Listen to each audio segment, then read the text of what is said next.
Alemania atacó las islas británicas con unos 1000 bombarderos, con 700 aviones de caza, tratando de ganar el control del Canal de la Mancha. Es en ese lugar donde se dieron las más grandes batallas.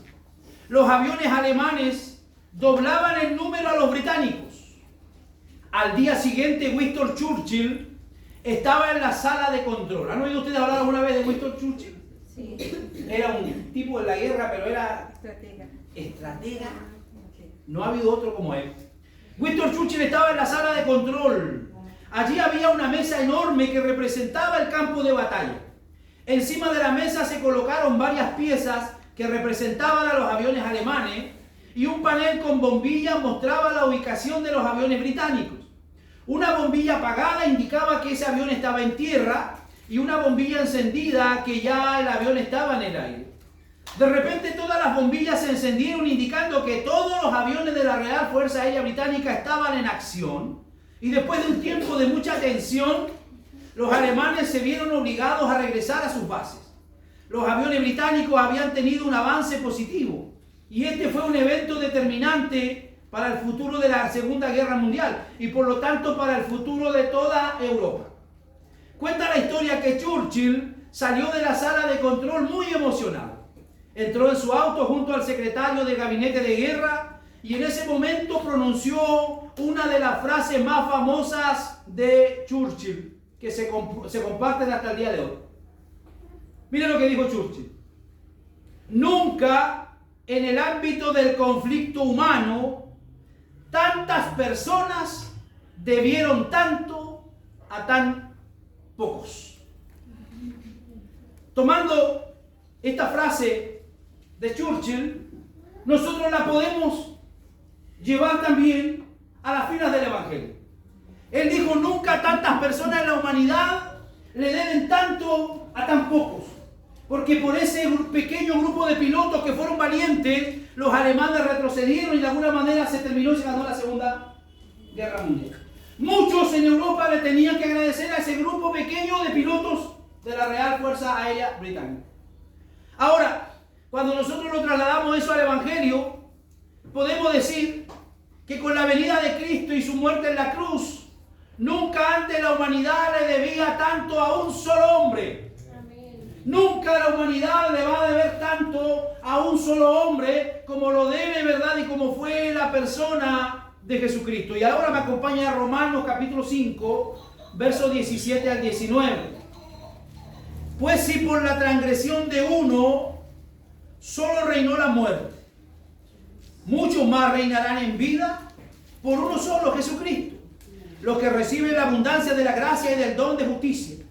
Así que como por la transgresión de uno vino la condenación a todos los hombres, de la misma manera por la justicia de uno vino a todos los hombres la justificación de vida. Porque así como por la desobediencia de un hombre los muchos fueron constituidos pecadores, así por la obediencia de uno los muchos serán constituidos justos. Hay una similitud entre Adán y Cristo. Hay una similitud, pero al mismo tiempo hay una diferencia abismal entre Adán y Cristo. Adán fue un personaje histórico real que prefigura a Cristo, en el sentido de que ambos impactaron a la raza humana, y a eso se refiere Pablo al decir que Adán es una figura o es un tipo de Cristo en el versículo 14 del mismo capítulo. No obstante, reinó la muerte desde Adán hasta Moisés, aún en los que no pecaron, a la manera de la transgresión de Adán, el cual es figura del que había de venir. Adán fue puesto en el huerto con todas las necesidades cubiertas. Todo lo que él necesitaba lo tenía allí. Dios le dijo, tú puedes comer de esto, puedes hacer esto, puedes aquí, puedes allá. Adán, con todas las necesidades y con las comodidades cubiertas en el huerto, es tentado y desobedece. Y después tenemos a Jesús en el desierto después de ser bautizado, con todas las incomodidades y las necesidades del mundo, pero él, ¿qué hace él? No peca. Él vence. Él vence. Lo que hizo Adán afectó a todos los descendientes de él. Lo que hizo Jesús trae bendición sobre todos los que están unidos a él por la fe. Vaya con su Biblia a 1 Corintios capítulo 15, verso 22. Allí es donde se habla de lo que es la teología del pacto, la cabeza federal o el representante federal. Cuando Adán y Eva desobedecieron y pecaron, todos nosotros desobedecimos y pecamos junto a ellos. ¿Por qué? Porque ellos fueron puestos en el huerto como los representantes de la humanidad. Y eso nosotros lo podemos ver hoy día como un símil de una manera similar. Si nosotros tenemos que sacar una declaración pública como nación, si nosotros tenemos que referirnos ante un tema o ante un hecho como nación, ¿quién va a salir representando a la nación? El presidente. Y muchos de nosotros no lo queremos y no nos sentimos identificados con ese tipo. Pero él nos representa a todos los chicos. Le doy otro ejemplo. En la semana jugó la selección. ¿Cuántos vieron el partido? Mala hora jugaron, no lo pudimos, yo no lo pude. Pero se dice que ganamos. Yo no lo vi, no jugué. Pero soy ganador porque ellos nos representaron a nosotros. ¿Entienden lo que le quiero decir? En el huerto pasó exactamente lo mismo. Tú y yo no comimos la fruta, tú y yo nos obedecimos, pero estábamos siendo representados por nuestros padres Adán y Eva. ¿Con doro o no con doro? Con doro. Desobedecieron. Con todo lo que el Padre había puesto a ellos allí, aún ellos se vieron tentados, pero vamos a avanzar más adelante.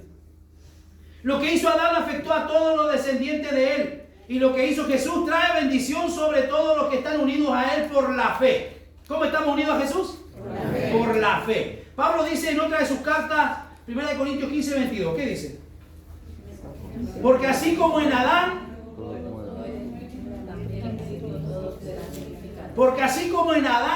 todos mueren, también en Cristo todos serán vivificados. Aquí este texto está hablando tanto de la muerte física como está hablando de la muerte espiritual.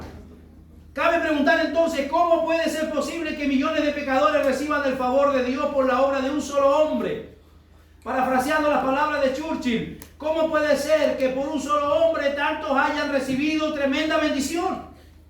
Para responder a esta pregunta debemos ver primero cómo el pecado de un hombre trajo tanta desgracia a la raza humana. Vaya con su Biblia, 1 de Juan 3:8. Nosotros en el capítulo anterior vimos que el Evangelio se encuentra enraizado en la promesa de Dios en el Antiguo Testamento. El Evangelio no es algo que se le ocurre a Juan el Bautista comenzar a predicar y bautizar en el desierto, sino que, dijimos la semana pasada y con eso terminamos, ¿se recuerdan? Que era parte de la promesa de Dios para la humanidad. ¿Y cuándo se hizo esa promesa? Se hizo en el Génesis, cuando hablamos del protoevangelio. ¿Y qué dice el protoevangelio? Que Dios levantaría de la simiente de la mujer a alguien que le pisaría la cabeza a la serpiente y que la serpiente le iría en el carcañar. El protoevangelio. O sea, la promesa de una victoria sobre el mal parte desde las primeras páginas del Génesis. Así que el Evangelio viene con una promesa del Antiguo Testamento que sería enviado un Salvador. Esa promesa solo puede ser comprendida a la luz de la revelación bíblica en los primeros 3 capítulos de Génesis. Esa información es fundamental para tener un entendimiento cabal de la obra salvadora de Cristo. Por eso el apóstol Juan declara en su primera carta que el Señor Jesucristo vino ¿a qué? 1 de Juan 3:8. ¿A qué vino Jesucristo? Primera de Juan 3:8, ¿qué dice? El que practica el pecado es del diablo, porque el diablo peca desde el principio. Para esto apareció el Hijo de Dios, para deshacer las obras del diablo. Debemos contemplar al ser humano en su estado original, antes de la entrada del pecado, para poder entender qué fue lo que el diablo dañó y lo que Jesús vino a deshacer. Entonces veamos desde el principio ¿Qué es lo que dice Génesis 1, 26 al 28? Vaya con su Biblia, Génesis 1, 26 al 28. Entonces dijo Dios, hagamos al hombre a nuestra imagen, conforme a nuestra semejanza, y señoree en los peces del mar, en las aves de los cielos, en las bestias de toda la tierra, y en todo animal que se arrastra sobre la tierra. Y creó Dios al hombre a su imagen, a imagen de Dios lo creó. Siga leyendo. ¿Cómo lo creó? Varón y hembra. O sea, no creó un tercer sexo, qué raro. ¿Cómo lo creó? Varón y hembra. Eso es la creación, lo demás son ideologías. Y los bendijo Dios y les dijo, fructificad y multiplicaos. Mira la orden que le da el Señor. Fructificad y multiplicaos, llenad la tierra y sojuzgadla, señoread de los peces del mar, en las aves de los cielos y en todas las bestias que se mueven sobre la tierra. A diferencia, hermanos, del resto de los seres humanos que fueron creados según su género, según su naturaleza y según su especie, el hombre y la mujer fueron creados a imagen y semejanza de Dios. A imagen y semejanza de Dios. Como lo hemos estudiado más con calma en teología, imago Dei, o sea, a la imagen de Dios. Imagen y semejanza ¿en qué? En su racionalidad, en su capacidad de tomar decisiones, en su capacidad de razonar diferente a cómo actúan los animales. Los animales no razonan, ellos actúan por instinto, pero el hombre tiene la capacidad de racionalizar. ¿Qué es lo que nos dice en otras palabras? Existimos nosotros ¿para qué?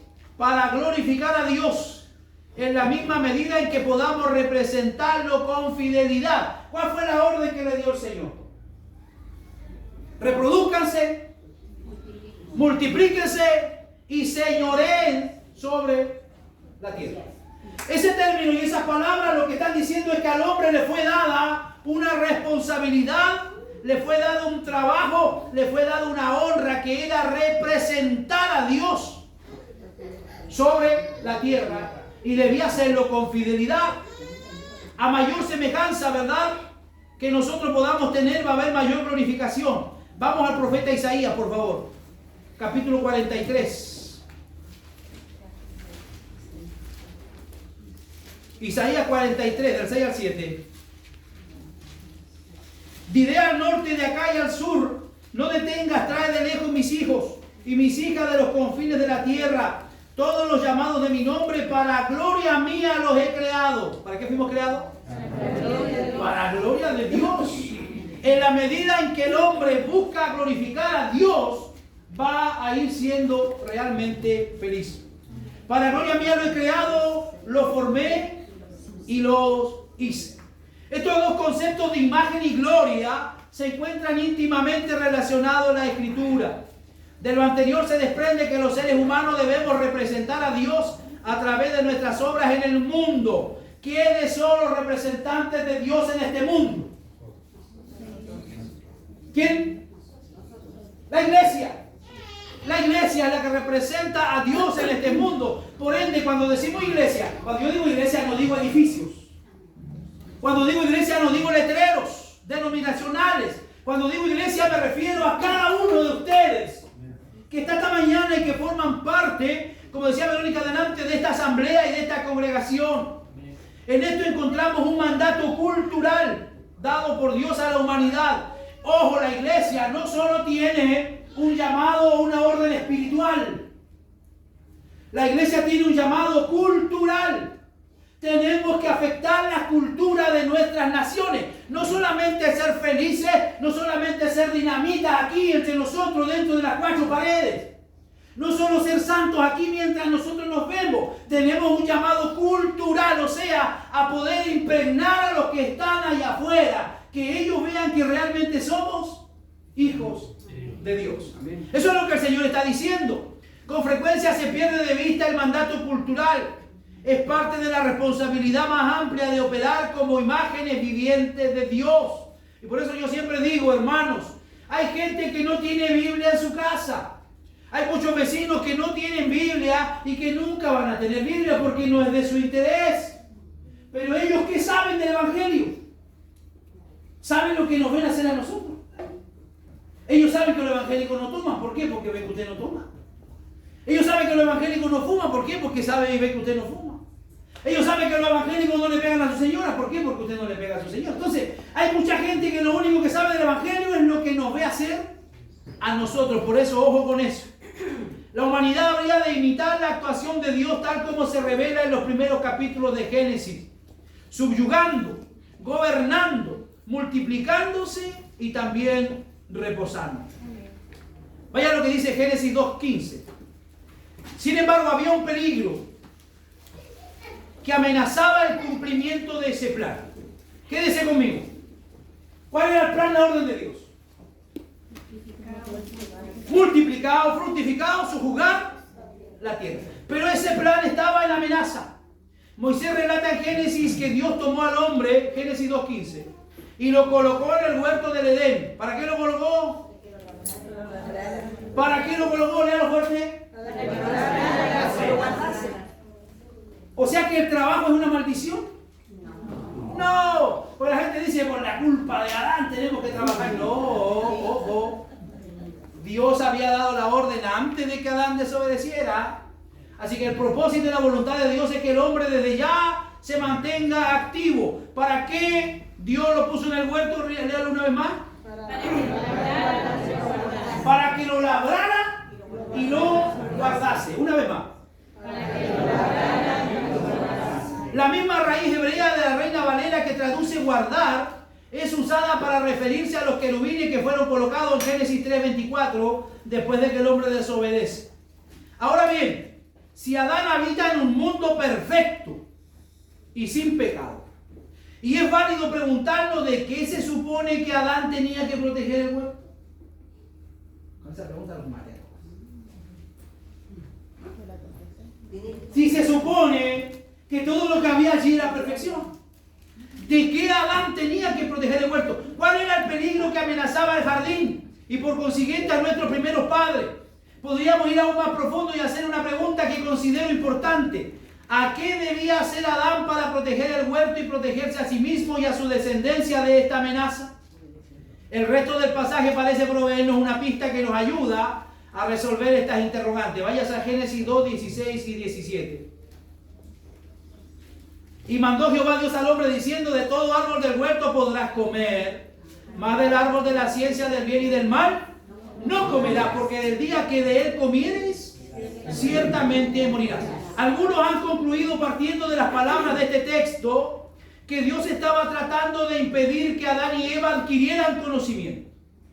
Sin embargo, en otras partes de la Escritura, Dios nos ordena amarle con todo nuestro corazón, con toda nuestra alma y con toda nuestra mente. Mateo 22:37. En el mismo sentido, Pablo señala que Dios demanda de nosotros un culto racional. Romanos capítulo 12, verso 1. Volvemos entonces a preguntarnos por qué la prohibición encontramos aquí en Génesis. Lo primero que debemos notar es que la expresión la ciencia del bien y del mal aparece en otros lugares de la Biblia para hablarle a aquellos que están en autoridad con respecto al deber que tienen de hacer distinciones morales. Salomón, por ejemplo, en Primera de Reyes, capítulo 3, verso 9, emplea una frase parecida cuando le pide a Dios un corazón entendido para juzgar a tu pueblo y para discernir entre lo bueno y lo malo. Entonces es posible deducir que este árbol en el huerto debía servir al hombre para que de alguna manera aprendiera a ejercitar su discernimiento entre el bien y el mal, y no como una mera teoría, sino de forma experiencial. ¿Qué quiere decir esto, pastor? Supongamos que los padres de un niño le prohíben ver cierto programa en Netflix, porque ellos consideran que no es apropiado para su edad. La prohibición paterna permite que este muchacho conozca de forma teórica que no es correcto que vea ese programa. Usted se lo ha negado de forma teórica. Usted le ha dicho: mira, hijo, esto no es bueno, esto aquí, esto es allá. De forma teórica. Pero supongamos que ese niño visita la casa del abuelo. Visita la casa del abuelo y ahí se le permite ver el programa prohibido.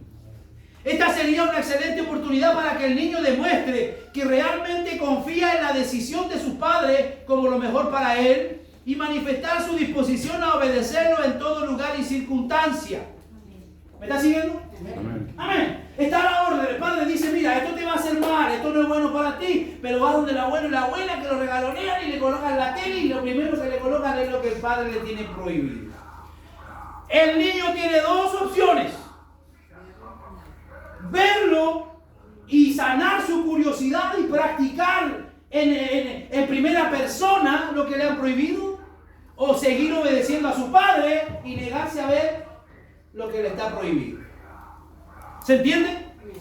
Si decide abstenerse de ver el programa, entonces habrá adquirido una experiencia de discernimiento que seguramente le será muy útil en otras circunstancias, pues algo similar habría ocurrido con Adán y Eva si se hubiesen abstenido de comer de la fruta prohibida. En otras palabras, ellos debían adquirir conocimiento experiencial para discernir el bien del mal, pero no desobedeciendo y comiendo del árbol, sino sometiéndose al Señor y dejando de hacerlo cuando se presentó la tentación. ¿Se entiende la idea central? ¿Alguien no lo entendió? La mayoría no lo entendió. Bien. Me cambio ahora a la sala de clase. Miren, lo que Dios le está diciendo a ellos no es que de alguna manera le está negando la posibilidad del bien y el mal, sino que está viendo y le está de forma teórica diciéndole y adelantándole y protegiéndole como el padre protege al niño que no vea Netflix. Lo está protegiendo de algo que a la larga le va a hacer daño. Entonces, ¿qué es lo que de alguna manera está enseñando con esta prohibición? Que ellos tenían que, más que su curiosidad, ser fiel a la obediencia a Dios. A la obediencia. Dios les dijo, no comerán de eso, y con eso a ellos debía haberle bastado. Pero ellos quisieron inquirir más allá. Como decía nuestra hermana Jennifer en la mañana al comenzar el servicio. El hombre siempre quiere conocer más allá donde no se le está permitido. Quiere ir más allá de donde Dios le dice que no vaya. Así que de alguna manera Dios iba a permitir. No sabemos cómo. Tal vez no es bueno especular, pero no sabemos cómo Dios iba a hacer o a permitir que el hombre pudiera discernir entre el bien y el mal. Pero lo que él hizo al desobedecer y probar el fruto fue distorsionar lo que Dios tenía de alguna manera planificado en el desarrollo de ello. Alguien dirá, ¿cómo puede ser malo si se siente tan bien? Oye, pastor, el pecado dice que es malo el pecado ante Dios. Pero ¿se disfruta o no se disfruta pecando? ¿Alguien ha pecado aquí? Amén. Sí, se disfruta. ¿Cómo algo puede ser malo si se siente tan bien? Como hemos visto anteriormente, los seres humanos fuimos creados para operar como imagen viviente de Dios en el mundo. Pero eso solo podía suceder si Adán y Eva permanecían confiando en la palabra, adorándole únicamente a Él. Ahí está el detalle. Ellos tenían que permanecer en el huerto confiando en lo que Dios les dijo. Dios les dijo, no podrán comer de este árbol, y bastaba con eso. Bastaba, hermano, absolutamente con eso. Si los primeros padres decidían comer la fruta, desobedecían lo que Dios había estado hablando con claridad. Entonces era evidente que estaban cambiando el centro de su adoración y confianza. Esa decisión contraria a la voluntad de Dios les acarrearía persecuciones terribles en su responsabilidad. ¿Cuál era la responsabilidad? Representar adecuadamente a Dios. Lamentablemente eso fue lo que ocurrió en el jardín del Edén. Estaba la orden de Dios, estaba la palabra de Dios, y ellos debían haber confiado en esa palabra y no haber indagado más allá. No haberse sentido de alguna manera tentados o inducidos a seguir más allá. Pero vaya a Génesis 3 del 4 al 1. Pero la serpiente. ¿A alguien aquí le gustan las serpientes? ¿Por qué tendremos tanta repulsión por las serpientes? Pero la serpiente era... Génesis 3 del 1 al 4. ¿Cómo era la serpiente? Astuta. Más que todos los animales del campo que Jehová había hecho. La cual dijo a la mujer, ¿con que Dios os ha dicho, no comáis de todo árbol del huerto? Mire, qué pregunta más simple. Había que responder sí, no, no. ¿Qué hace la mujer? Y la mujer respondió a la serpiente: del fruto de los árboles del huerto podemos comer. Le dio toda la información. Pero del fruto del árbol que está en el medio, toda la información. Cuéntanos solo una pregunta. Bien, como el diablo nos engaña muchas veces, ¿no? Pero del árbol que está en medio del huerto de Dios no comerás de él ni le tocaréis, para que no muráis. Entonces la serpiente le dijo a la mujer, ¿qué le dijo? No moriréis. Me están engañando, no moriréis. Hay una ironía sorprendente de este pasaje tan familiar de la Escritura que no podemos perder de vista. Ya hemos visto que Adán y Eva eran las únicas criaturas del planeta creadas a imagen y semejanza de Dios. Por ahí usted puede responder cuando alguien le pregunta, bueno, ¿y había más personas en el planeta? No, no había más personas que Adán y Eva sobre la faz de la tierra. Ellos eran corregentes, o sea, tenían autoridad bajo el gobierno soberano de Dios. Sígame para que no se pierdan el camino. Sobre todo lo creado. ¿Tenían autoridad sobre qué? Sobre todo lo creado, incluyendo toda bestia del campo y todo animal que se arrastraba sobre la tierra. Eso incluía. Vaya a Génesis 1:26. ¿Qué dice Génesis 1:26?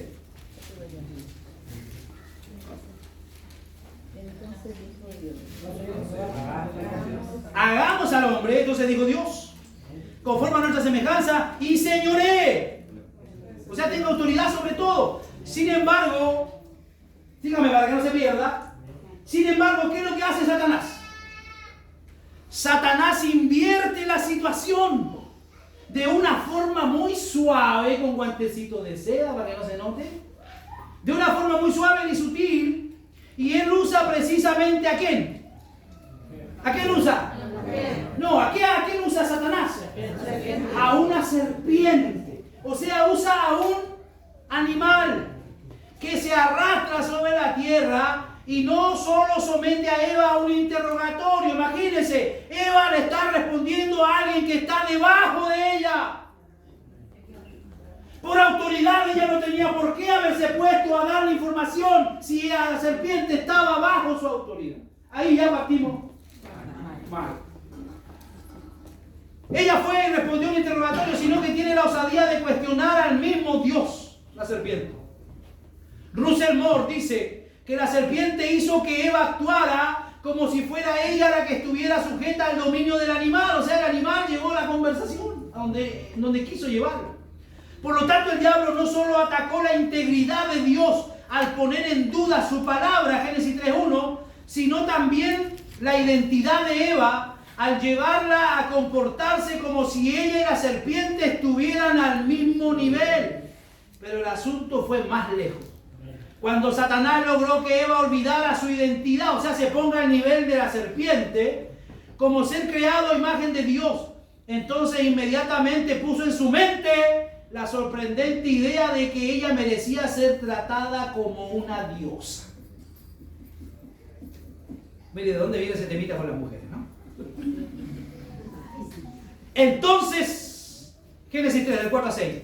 Entonces la serpiente dijo a la mujer: no moriréis, sino que sabe Dios que el día que comáis de él serán abiertos vuestros ojos y seréis como Dios. Y ahí cayó y seréis como Dios, sabiendo el bien y el mal. Y vio la mujer que el árbol era bueno para comer y que era agradable a los ojos. ¿Cómo son las tentaciones? Agradable a los ojos. El diablo no le va a venir con cualquier porquería a usted a tentarlo. El diablo va a venir con lo que sabe que a usted le gusta. Cuidado con eso. Que era agradable a los ojos y algo codiciable para alcanzar la sabiduría. Y tomó de su fruto y comió. Y dio también a su marido, el cual comió así como ella. ¿Pueden entender o captar ustedes la ironía de la actuación satánica? En primer lugar, coloca a la mujer al nivel de un animal porque lo lleva a conversar con el animal, para luego hacerle creer que ese es el camino para llegar a ser igual a Dios. Puede parecer contradictorio porque lo es, pero esa es la manera en que el diablo trata con el ser humano desde ese día en adelante. Por un lado nos lleva a creer que no podemos ir en contra de nuestros instintos y apetitos como si fuéramos animales. Si hay algo que el diablo quiere en nosotros, es cautivarlos y es llevarlos a lo mejor a pensar o a entender que un poquito de esto y un poquito de aquello no es tan malo. Un poquito de acá, un poquito de allá no es tan malo. Y cuando nos damos cuenta estamos metidos hasta el cuello en problemas, metidos hasta el cuello en pecado. ¿Por qué? Porque el diablo actúa con mucha sutileza. Y él te va a decir, ¿cómo te vas a ir contra tus instintos y tus apetitos? Como si fuéramos animales. Pero al mismo tiempo nos quiere hacer creer que llegaremos a ser dioses si vivimos de ese modo. ¿Sabe Dios que el día que ustedes coman, dice, no van a morir? La serpiente coloca a la mujer al nivel de un animal para luego hacerle creer que es el camino para llegar a ser igual a Dios. Adán y Eva cambiaron el centro de su adoración del Creador a las criaturas. ¿Cuál fue el resultado de ese horrible intercambio? Sígame, ellos estaban en el huerto y adoraban al Padre, adoraban al Creador. Pero cuando ellos deciden entrar en conversación con el enemigo, con Satanás, entonces ellos cambian su adoración y ahora ya no están adorando a Dios porque no le están obedeciendo a Dios. Yo adoro a quien yo obedezco. Y si yo digo que soy un cristiano, ¿a quién tengo que adorar? A Dios. A Dios. Si digo que soy un cristiano, ¿a quién tengo que adorar? A Cristo y no a Buda. Buda tiene sus adoradores, ¿cómo se llaman? Los budistas. Pero nosotros, si decimos que adoramos a Cristo, tenemos que creer en su palabra y tenemos que obedecerle. Entonces el resultado fue un intercambio terrible. Comenzaron a reflejar algunas de las odiosas características de Satanás. Se empezaron a parecer ahora a Satanás en vez de parecerse a Dios. ¿Y cómo se empezaron a parecer a Satanás? A través de la mentira. Hasta allí no se habla, no se sabía, no se conocía la mentira. Pero una vez que ellos desobedecieron, se manifestó la mentira. Y Dios aparece en escena y le pregunta a Adán, Adán, ¿dónde estás tú? Y estaban escondidos porque habían desobedecido. ¿Qué hiciste, Adán?, le dice Dios. Y enseguida Adán se lanza a mentir y a excusarse. La mujer que me diste me dio a comer. Entonces Dios llama a la mujer y dice, Eva, ¿qué has hecho? ¿Qué dice Eva? La serpiente. Y de ahí que nos venimos excusando. Y de ahí que le echamos la culpa a todos, menos a nosotros. Oye, pequé porque yo quise pecar y nadie es culpable de que tú hayas pecado. La condición espiritual en la que tú te encuentras, nadie es culpable. Tú eres responsable de tu vida espiritual. Satanás trajo la mentira, trajo el orgullo y trajo el egoísmo. En vez de reflejar a Dios como debían, ahora comenzarían a reflejar a otros rasgos opuestos a Dios. Y ese es el problema de la idolatría. El ser humano termina pareciéndose al objeto de su adoración. Váyase al Salmo 115, verso 3 al 8. El ser humano se termina pareciendo al objeto de su adoración. Aquel que adora y aquel que adoraba, ¿verdad? Y que se sentía impresionado por Maradona. ¿Qué hacía? Se compraba la camiseta de Maradona. Se quería parecer a Maradona. ¿Sí o no? Aquel que está siguiendo a un ídolo se va a querer parecer el objeto de su adoración. ¿Qué es lo que dice? Si adoramos al Dios vivo y verdadero, gradualmente nos iremos pareciendo a Él. ¿A quién tenemos que parecernos? ¿A quién? A Dios. No se olvide que tenemos dos reinos espirituales: el reino de los cielos y el reino de la tiniebla. Si yo no me parezco a los del reino de los cielos, ¿a quién me parezco? Nada más, no hay término medio. Si no me estoy comportando como alguien del reino de los cielos, me estoy comportando como alguien del reino de las tinieblas. Y no hay término medio. Suena así fuerte, sí suena fuerte, pero no le puedo mentir. No hay un término medio que nada, un poquito, no. Si usted no está en el reino de los cielos, está en el reino de las tinieblas. Si usted no es hijo de su padre Dios, usted es un hijo del diablo. Me sonó como ayer y Ávila, ¿no? Sí. Gradualmente nos iremos pareciendo a Él. Nuestra adoración genuina al Dios soberano permitirá que cumplamos el propósito para el que fuimos creados. Si adoramos cualquier otra cosa, también nos iremos conformando poco a poco a ella. Vamos al Salmo 115, verso 8.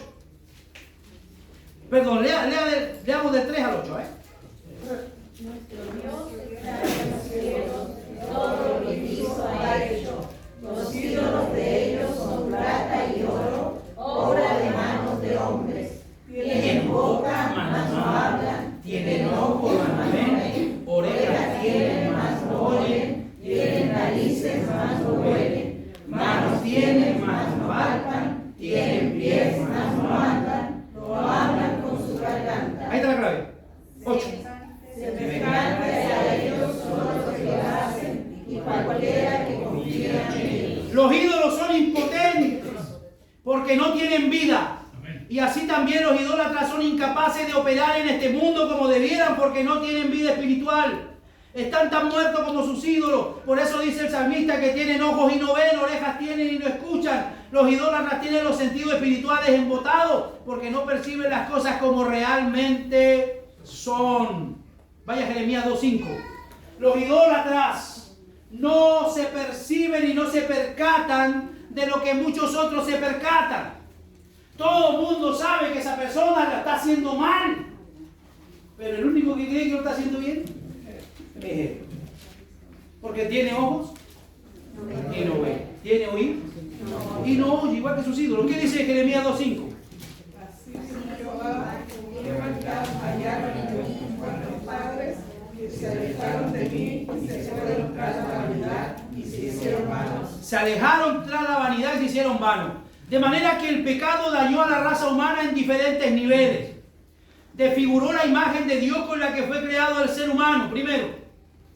Pero al mismo tiempo le hizo contraer una deuda espiritual con Dios de enormes proporciones. El ser humano se hizo culpable de traición, reo de la justicia infinita del Dios infinito. Y no solo se convirtió en transgresor, sino que también se quedó corto e incapaz de alcanzar la justicia y la santidad de vida por medio del cual debía glorificar a Dios. Vamos por partes. Primero se hizo culpable de traición, porque Dios lo confió, lo puso como su representante en el huerto y él lo traicionó. Segundo, ¿qué más hizo? Reo de justicia infinita de un Dios infinito. O sea, el pecado tenía que ser pagado. El pecado sí o sí tenía que ser pagado porque Dios es un Dios implacable. Pastor, ¿y cómo se pagaba el pecado? El pecado se pagaba de dos maneras. O se pagaba con alguien en la cruz o se pagaba en el infierno por una eternidad. Solo dos opciones. O se pagaba en el infierno o se pagaba en la cruz. Nuestros pecados fueron clavados en la cruz de Calvario. Cortó la incapacidad de alcanzar la justicia y la santidad por medio del que debía glorificar a Dios. ¿Qué dice Romanos 3:23? Por cuanto todos pecaron, todos estábamos destituidos de la gloria de Dios. Así que es importante resaltar que el pecado de Adán no solo lo afectó a él, sino que afectó a todos sus descendientes. Él pecó como individuo, pero también como el representante de la raza humana, y su pecado nos arrastró a todos nosotros. Adán pecó como cabeza federal de la raza humana. Pablo lo dice en Romanos 5:12. Pablo se refiere a esta tragedia cuando declara: por tanto, como el pecado entró en el mundo por un hombre, y por el pecado la muerte, así la muerte pasó a todos los hombres, por cuanto todos pecaron. El pecado es representado aquí como un invasor que penetró en este mundo para corromper la buena creación de Dios, por decirlo de alguna manera. Adán fue el que le abrió la puerta de par en par y le entregó las llaves de la ciudad a Satanás. Eso fue lo que hizo Adán. Abrió las puertas de par en par con la desobediencia y ahora Satanás se hace, ¿verdad?, el dueño absoluto de todos los reinos de la tierra. Por eso cuando Satanás aparece en el desierto a tentar a Jesús, le dice, ¿qué le dice Satanás? Todos estos reinos te daré si postrado me adorares. Él no estaba mintiendo ni se estaba carrilando. Él tenía la autoridad porque Adán se la dio en el huerto. Pero ¿cuándo la volvió a perder? cuando Cristo murió y resucitó. Gloria al Señor. Por decirlo de alguna manera, Adán fue el que abrió la puerta. La enseñanza de Pablo no es meramente que todos los seres humanos que vinieron después de Adán pecaron y se rebelaron contra él como Adán lo hizo. Pero Pablo está enseñando otra cosa en el texto de Romanos. El verbo pecaron está en el contexto de un tiempo que señala una acción única que llevó a cabo en el pasado. De manera que lo que Pablo está diciendo es que en ese momento histórico en que Adán pecó, todos pecamos en los lomos de Adán. Pablo nos dice, ahí en Romanos 5:19, yo creo que con eso vamos a quedar hasta hoy. ¿Cuánto llevo aquí? 40 minutos. 40 minutos. Tengo un reloj ahí interno. Romanos 5, vamos a tomar algunos versículos, téngalo abierto ahí. Pablo hace un énfasis. De la misma manera, Adán se rebeló contra Dios como nuestro representante y no solo corrompió a toda su descendencia, sino que también la involucró en su declaración de guerra contra Dios. Aunque tú y yo no somos, ¿verdad?, responsables por ese pecado, nosotros estábamos en él, representados en él cuando él pecó. Al mismo tiempo pertenecemos a una raza culpable y corrupta por causa del pecado de Adán. Y ese es el énfasis de Pablo en Romanos. Veamos qué dice Romanos 5:15. Pablo nos dice que por la transgresión de uno murieron los muchos. O sea, por la transgresión de nuestro padre ahí, Adán, murieron los muchos, todos. Se conoció la muerte. Segundo, el juicio surgió a causa de una transgresión, resultando en, verso 16, ¿en qué resultó el juicio? ¿Qué dice? Lea Romanos 5:16.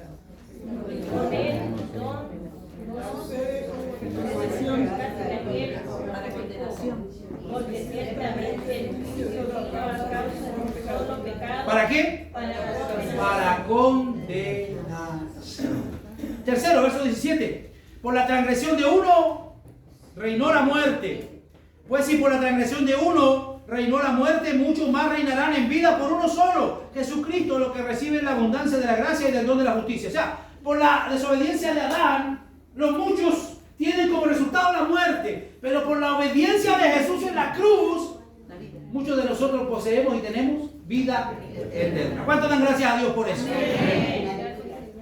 Verso 19. Por la desobediencia de un hombre, los muchos fueron constituidos pecadores. Y ahí está.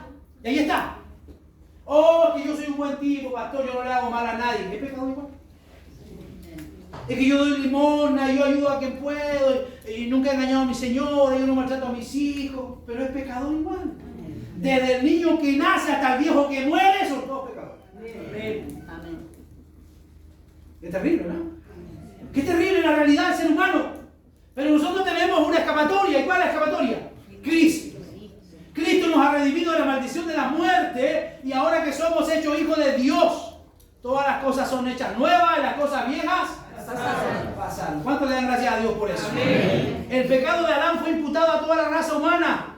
Puede que esto te parezca un arreglo injusto.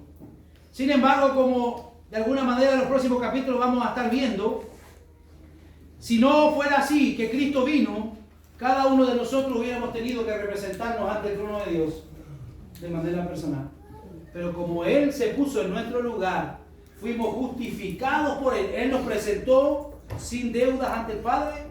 Podemos presentarnos delante del trono del Señor con absoluta confianza y con absoluta libertad, porque Él es quien nos representa. ¿Qué le parece si oramos al Señor?